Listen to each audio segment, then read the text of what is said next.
ముందుగా first one చూసినట్టయితే 5 రకాల వృత్తి విద్యలకు ప్రాముఖ్యత ఇవ్వాలని చెప్పిన కమిటీ లేదా కమిషన్ ఏది? Option 1 Sargent commission, option 2 Radhakrishnan commission, option 3 Mudaliar commission, option 4 Kothari commission. So 5 రకాల వృత్తి విద్యలు ఏవైతున్నాయో వ్యవసాయం, వాణిజ్యం, ఇంజనీరింగ్, న్యాయశాస్త్రంతో పాటు వైద్య విద్య వంటి 5 రకాల వృత్తి విద్యలకు రాధాకృష్ణన్ కమిషన్ అయితే ప్రాధాన్యత ఇవ్వాలని చెప్పింది. దీన్నే విశ్వవిద్యాలయాల కమిషన్ అంటారు. 1948 నుంచి 48లో ఏర్పాటైతే 49లో రిపోర్ట్ అనేది సబ్మిట్ చేయడం జరిగింది. రాధాకృష్ణన్ కమిషన్నే విశ్వవిద్యాలయాల కమిషన్ అంటాం. 5 రకాల వృత్తి విద్యలకైతే ప్రాధాన్యత ఇవ్వాలని సూచించింది. Important. Option 2 is the right answer. Next one, జిల్లా విద్యా బోర్డులు ఏర్పాటు చేయాలని సూచించిన కమిటీ ఏది? జిల్లా విద్యా బోర్డులు ఏవైతున్నాయో వీటిని ఏర్పాటు చేయమని చెప్పిన కమిటీ ఏదని అడుగుతున్నారు. Option 1 Eshwari Bai Patel committee, option 2 మాధ్యమిక విద్యా commission, option 3 BC care committee, option 4 Kothari commission. So జిల్లా విద్యా బోర్డులు ఏవైతున్నాయో వీటిని ఏర్పాటు చేయమని చెప్పిన కమిటీ చూసుకున్నట్లయితే BC care committee. Option 3 is the right answer. ఏ ఇయర్లో ఏర్పాటైంది మరి బీసీ కేర్ కమిటీ అంటే 1951లో ఏర్పాటైంది. 1951లో బీసీ కేర్ కమిటీ ఏర్పాటైంది.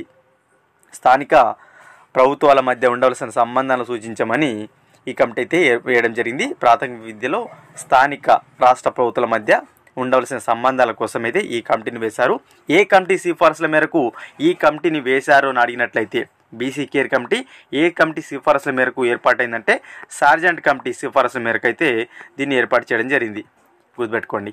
Important. Option 3 is the right answer. Next one, Radhakrishnan కమిటీలో గల సభ్యుల సంఖ్య. రాధాకృష్ణన్ కమిషన్ ఏదైతుందో విశ్వవిద్యాలయాల కమిషన్లో ఎంతమంది సభ్యులు ఉన్నారని అడుగుతున్నారు. ఆప్షన్ 1 8 మంది, ఆప్షన్ 2 9 మంది, ఆప్షన్ 3 10 మంది, ఆప్షన్ 4 11 మంది. సో విశ్వవిద్యాలయాల కమిషన్ గాను రాధాకృష్ణన్ గారు అధ్యక్షత వహించగా అతనితో పాటు ఇంకొక 9 మంది 1+9 అంటే టోటల్గా 10 మెంబర్స్ అయితే ఈ కమిషన్లో సభ్యులుగా ఉన్నారనమాట. Option 3 is the right answer. Most important. Next one,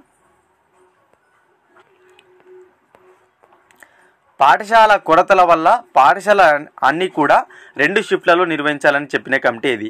so మనకు గ్రామీణ పట్టణ ప్రాంతాల విద్యార్థుల కోసం పాఠశాలలు అప్పట్లో కొరత ఉండడం వల్ల అన్ని పాఠశాలలు కూడా 2 షిఫ్ట్లలో నిర్వహించాలని చెప్పిన కమిటీ ఏదని అడుగుతున్నారు. Option 1 CABE, option 2 Sargent, option 3 Mudaliar, option 4 Kothari. So పాఠశాల యొక్క కొరత వల్ల విద్యార్థులకు ఇబ్బంది కాకుండా పాఠశాలను 2 షిఫ్ట్లుగా 2 భాగాలుగా పొద్దున ఒక భాగం మధ్యాహ్నం ఒక భాగం ఈ విధంగా నిర్వహించమని చెప్పిన కమిటీ ఏదన్నట్లయితే కేబ్ సమావేశం. కేబ్ 1948లో సమావేశం అవడం జరిగింది. ఈ సమావేశంలో ఈ మాటను చెప్పడం జరిగింది. ఓకేనా.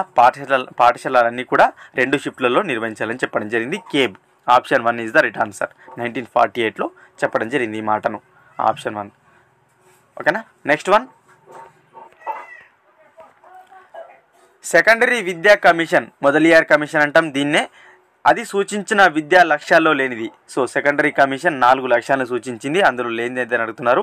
ఆప్షన్ 1 పౌరసత్వ శిక్షణ, ఆప్షన్ 2 మూర్తిమత్వ అభివృద్ధి, ఆప్షన్ 3 జాతీయత శిక్షణ, ఆప్షన్ 4 వృత్తి సామర్థ్యం పెంచడం.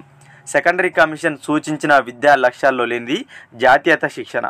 ఈ అంశం అయితే లేదు. Option 3 is the right answer. ఏముందంటే నాయకత్వ శిక్షణ అనేది ఉంది అనమాట. ఈ మూడింటితో పాటు పౌరసత్వ శిక్షణ ఉంది, మూర్తిమత్వ అభివృద్ధి ఉంది, వృత్తి సామర్థ్యం ఉంది, అదేవిధంగా నాయకత్వ శిక్షణ కూడా సెకండరీ విద్యా కమిషన్ సూచించిన విద్యా లక్ష్యాల్లో 4 లక్ష్యాలుగా ఉన్నాయి. Option 3 right answer. లేనిది ఏదని అడిగారు.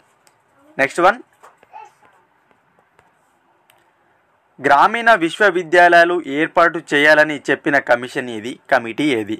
గ్రామీణ విశ్వవిద్యాలయాలు సూచించిన కమిటీ ఏదని అడుగుతున్నారు. ఆప్షన్ 1 శాడ్లర్ కమిషన్, ఆప్షన్ 2 1904 విశ్వవిద్యాలయాల commission, option 3 Radhakrishnan commission, option 4 Kothari commission.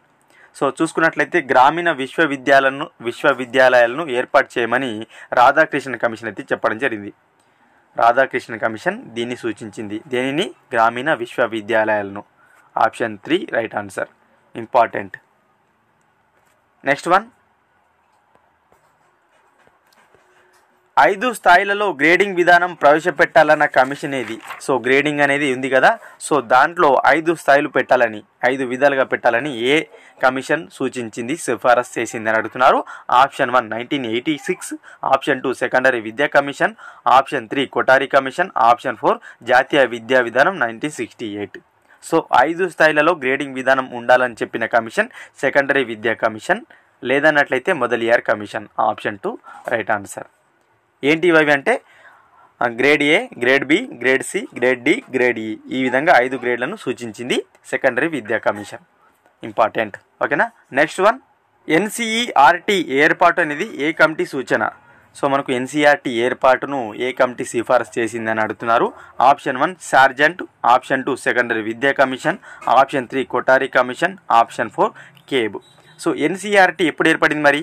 1961లో ఏర్పాటైంది. గుర్తుపెట్టుకోండి, మోస్ట్ ఇంపార్టెంట్. ఎన్సీఆర్టీ 1961లో ఏర్పాటైతే ఎన్సీటీఈ మాత్రం 1973లో ఏర్పాటైంది. సో ఎన్సీఆర్టీ 61లో ఏర్పాటైంది. అయితే ఏ కమిటీ సూచించిందంటే ఎన్సీఆర్టీను సెకండరీ విద్యా కమిషన్ అయితే సూచనల మేరకు ఈ ఎన్సీఆర్టీ అయితే ఏర్పాటైంది. దీన్నే మొదలియార్ కమిషన్ అంటాం. మొదలియార్ కమిషన్ ఎప్పుడు 1952 నుంచి 53 మధ్యలో ఉంటుంది. ఓకేనా. 52లో ఏర్పాటైతే 53లో రిపోర్ట్ సబ్మిట్ చేసింది. సో దానిలో భాగంగానే ఈ ఎన్సీఆర్టీ అయితే ఏర్పాటైంది ఈ కమిటీ సూచనల మేరకు. మొదలియార్ కమిషన్ సూచనల మేరకు ఎన్సీఆర్టీ 1961లో ఏర్పాటు అవడం జరిగింది. Most important. Option 2 is the right answer. Next one, బాలబాలికలకు ఒకే రకమైన పాఠ్య ప్రణాళిక ఉండాలని చెప్పిన కమిటీ ఏది? Most important. బాలబాలికలు ఉన్నారు కదా, సో వారికి ఒకే రకమైన పాఠ్య ప్రణాళిక ఉండాలని చెప్పడం జరిగింది ఒక కమిటీ. చూద్దాం ఏ కమిటీ అనేది. Option 1 Kothari commission, option 2 Radhakrishnan commission, option 3 శ్రీ విద్యా జాతీయ committee, option 4 Hansa Mehta committee. So బాలబాలికలకు ఒకే రకమైన పాఠ్య ప్రణాళిక ఉండాలని చెప్పింది శ్రీ విద్యా జాతీయ కమిటీ. శ్రీ విద్యా జాతీయ కమిటీ. ఈ కమిటీకి ఎవరు అధ్యక్షత వహించారు అని అడిగినట్లయితే దుర్గాబాయి దేశ్ముఖ్ గారు ఈ కమిటీకి అధ్యక్షత వహించడం జరిగింది. ఓకేనా. 1957లో దీన్ని ఏర్పాటు చేశారు. దీన్ని శ్రీ విద్యా జాతీయ కమిటీని దుర్గాబాయి దేశ్ముఖ్ అధ్యక్షతన 1957లో ఏర్పాటైంది. మొత్తంగా 8 మంది సభ్యులతోటి ఈ కమిటీ ఏర్పాటు అవడం జరిగింది. పలు సూచనలు చేయడం జరిగింది. అందులో ముఖ్యమైన సూచన ఏంటంటే బాలబాలికలకు ఒకే రకమైన పాఠ్య ప్రణాళిక ఉండాలని చెప్పడం జరిగింది ఈ committee. Most important. Option 3 is the right answer. Next one and last one, Kothari కమిషన్లో గల ఎన్ని భాగాలు ఎన్ని అధ్యాయాలు కలవు? కొఠారి కమిషన్లో ఎన్ని భాగాలు ఉన్నాయి, ఎన్ని అధ్యాయాలు ఉన్నాయని అడుగుతున్నారు. Most important. కొఠారి కమిషన్ నుంచి ఖచ్చితంగా క్వశ్చన్ అడుగుతుంటారు. ఆప్షన్ 1 3 భాగాలు 15 అధ్యాయాలు, ఆప్షన్ 2 19 భాగాలు 3 అధ్యాయాలు, ఆప్షన్ 3 15 భాగాలు 13 అధ్యాయాలు, ఆప్షన్ 4 3 భాగాలు 19 అధ్యాయాలు. సో కొఠారి కమిషన్ 1964 నుంచి ఏర్పడింది. 66లో రిపోర్ట్ సబ్మిట్ చేసిన సంగతి తెలిసిందే. సో దీంట్లో మొత్తంగా చూసుకున్నట్లయితే 3 భాగాలు ఉన్నాయి. 3 భాగాలు 19 అధ్యాయాలు. So option 4 is the right answer. 3 భాగాలు 19 అధ్యాయాలు అయితే ఈ కొఠారి కమిషన్లో ఉండడం జరిగింది. ఓకేనా. 1964లో ఇది దౌలత్ సింగ్ కొఠారి అధ్యక్షతన మొత్తంగా 17 మంది సభ్యులతోటి ఈ కొఠారి కమిషన్ ఏర్పాటైంది. ఒకరు కొఠారి కాగా ఇంకో 16 మంది సభ్యులు అనమాట. 66లో జూన్ 29న కేంద్ర విద్యాశాఖ మంత్రి అయిన ఎంసీ బాగ్లాక్ అయితే తన యొక్క రిపోర్ట్ను సబ్మిట్ చేసిందనమాట కొఠారి కమిషన్. ఖచ్చితంగా కొఠారి నుంచి క్వశ్చన్ అడుగుతుంటారు ఈ కమిషన్ నుంచి, కాబట్టి జాగ్రత్త చూసుకోండి. Option 4 is the right answer. ఓకేనా. ఇవి ఈ వీడియోలో భాగంగా ఇంపార్టెంట్ బిట్స్.